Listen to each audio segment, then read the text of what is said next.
Eve teasing এর প্রতিবাদ করায় প্রথম বর্ষের এক ছাত্রী ও তার বন্ধু বান্ধবীদের মারধর করার অভিযোগ উঠল কালিয়াগঞ্জ কলেজে। ঘটনায় উত্তপ্ত হয়ে ওঠে কলেজ চত্বর। অভিযোগ, শুক্রবার কলেজের এক প্রথম বর্ষের ছাত্রীকে কয়েকজন শ্লীলতাহানি করে। এই ঘটনার প্রতিবাদ করলে ওই ছাত্রীর বন্ধু বান্ধবীদের সঙ্গে বচসা হয় অভিযুক্তদের। ওই দিন সমস্যা মিটে গেলেও শনিবার ফের একই ইস্যুতে উত্তপ্ত হয়ে ওঠে কলেজ চত্বর।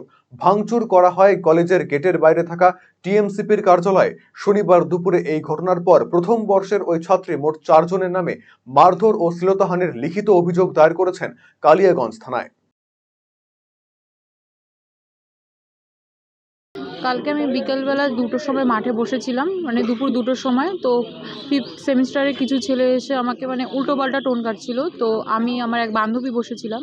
তো আজ আমি 12টার সময় কলেজে আসি, দেখি ওখানে গন্ডগোল হচ্ছে। তো আমি সাইড দিয়ে যাচ্ছি, তখন আমাকে একটি মহিলা আর একটি ছেলে ধাক্কা মেরে ইউনিয়ন রুমের যে কাচের দরজাটা আছে ওখানটা আমাকে ধাক্কা মেরে ফেলে দেয়। এমনকি একটি ছেলে আমাকে বাজেভাবে ধরে, তারপরে আমাকে মাথায় মারে, এখানে কাঁচ ঢুকিয়ে দিয়েছিল। তো ওটাই মাথা ব্যথা করছে, খুব মাথা ব্যথা মেরেছে। কালকে আমরা ওরকম বসেছিলাম, হ্যাঁ গতকাল আমরা ওরকম বসেছিলাম। তো আমরা এসে তারপর দাদাদের বলি ইউনিয়ন রুমে যে দাদা এরকম এরকম হয়েছে, আমাদের এভাবে বলছিল। তো দাদারা বুঝিয়েছে। তা বুঝানোর পরে ওরা কেন ওটা আমরা বলেছি হেন তেন, তাই আমাকে ওরা টার্গেট করেছে যে এভাবে মারবে। আজকে এইভাবে আমি এসেছিলাম, তো মারামারি হচ্ছিল, ওইভাবে মেরেছে, ইউনিয়ন রুমে গেট টেট ভেঙে দিয়েছে, আমাকে মারলো। তো আমাকে বাঁচাতে চেয়েছিল দাদা ঋত্বিকদা। তো আমাকে বাঁচাতে গিয়ে ও মারটা খেয়েছে। যারা মারধর করছে তারা কি কলেজের ছাত্র? না, বাইরে। থানায় কি অভিযোগ দায়ের করলে? হ্যাঁ, করেছি। তাদের নামে অভিযোগ দায়ের করেছে? মানব রায় আর আরেকটা গৌতম রায় আর অনুপ রায় আর দেবাশিস সরকার। শিক্ষাঙ্গনে এমন নক্কারজনক ঘটনায় কি বলছে ছাত্রের বন্ধু বান্ধবীরা, শোনাবো আপনাদের।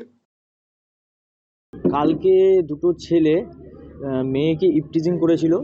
তো আমি কালকে ছিলাম না, আমি যেহেতু সবসময় কলেজে থাকি, দাদাদের সাথে সবসময় থাকি। তো ছেলে দুটোকে কে কী বলেছে সেটা আমি তো ঠিক জানি না। এখন ওই ছেলেগুলো ভেবেছে যে আমি হয়তো ওদেরকে মেরেছি। তো ভান্ডার থেকে যত ছেলেপেলে ও জায়াবু টায়াবু অনেকজন আছে, এক মহিলাকেও নিয়ে আসছে। ওরা নিয়ে আসে এখন আমাকে ইউনিয়ন রুম যে আছে আমাদের কলেজের সামনে, ওখানে আসে আমাকে মেরেছে। আমাকে মেরে ওরা গেট টেট ভেঙে দিয়ে, ওরা পার্টি অফিসের ছবি টবি ভেঙে দিয়ে, কাঁচ টাচ ভেঙে আমার কাঁচ দিয়ে হাত কেটে দিয়েছে। একজন চুলের মুঠি ধরে আমাকে নিচে শোয়ায় আমাকে লাথি মেরেছে, বুকে মেরেছে। একজন জুতা দিয়েও মেরেছে আমাকে। তারপরে আমি বললাম যে আমি করিনি, কিন্তু তা সত্ত্বেও ওনারা আমাকে মেরে যাচ্ছে। মাথায় মেরেছে, জুতা খুলে, বিভিন্ন কীভাবে বলবো আমি বুঝতে পারছি না। তো এটার আমরা একটা বিহিত চাই যে ওরা কেন করলো এরকম এসব। আমি সবাইকেই চিনি, কিন্তু এখন ওরা এখানে কেউ আসছে না। না, বাইরের ওরা। না, ওরা কেউ পড়াশোনা করে না।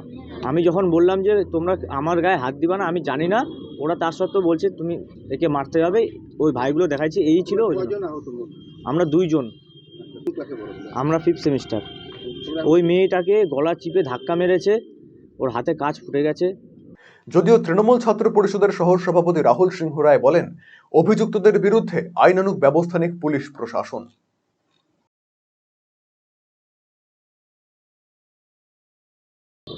কলেজের আমরা তো থানায় এসেছি, কারণ আমাদের গতকালকে কয়েকটা মেয়েকে কলেজের ভান্ডারের অঞ্চলের অবস্থিত কয়েকজন ছেলে অকথ্য ভাষায় গালিগালাজ করে এবং কিছু খারাপভাবে ওরা কথাবার্তা এবং ইশারাও করে। তো সেখানটা থেকে নিয়ে মেয়েরা তার প্রোটেস্ট করার পরে ছেলেটার কি মনে হয়েছে আমি জানি না। সেই ছেলেটার একটা ছিল যে তার জামাইবাবু সেবিক কালিয়াগঞ্জ থানা। তো সেটার গরম দেখিয়ে মেয়েগুলোকে খারাপভাবে একটা ব্যবহার করে। তো সেই জন্য সেই মেয়েগুলো তাকে সেই ছেলেটার সঙ্গে হয়তো বা তর্কাতর্কি হয়। তো সেইটারই রাগ হয়তো আজকে তারা আমাদের কালিয়াগঞ্জ কলেজে তৃণমূল ছাত্র পরিষদের যে ইউনিয়ন রুম সেখানটায় ঢুকে মেয়েদেরকে ধাক্কাধাক্কি করে মারধর করে। একটা মেয়ে দেখতে পেলেন যে ওখানটায় কীভাবে আছে, এবং আরও বেশ কয়েকটা মেয়েকে ধাক্কাধাক্কি করে তারপরে ওই মেয়েগুলোকে বাঁচানোর জন্য যেসব ছেলেরা ভাইরা এসেছিল তাদেরকেও মারধর করে।